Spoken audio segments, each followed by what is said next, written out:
In this video we're taking an honest and cautious look at XTB to help you understand what it offers and where you should think twice before committing money. XTB is a well-regulated broker and is even publicly listed, which adds a level of transparency many traders find reassuring. Its proprietary platform, XStation, is clean, fast, and packed with strong charting tools, market news, education, and a wide selection of tradable markets including Forex, commodities, stocks, ETFs, and crypto through CFDs. Spreads are generally competitive and there's no minimum deposit, making it easy for beginners to start small. However, there are a few important downsides to consider. A large portion of trading on XTB is CFD-based, which means you usually don't own the underlying asset and losses can escalate quickly with leverage.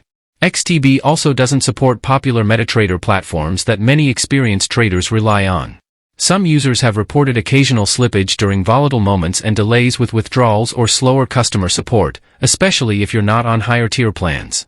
Overall, XTB can be a solid option for charting, analysis, and moderate trading, but it's smart to test the platform with a small balance first and always understand the risks tied to CFDs.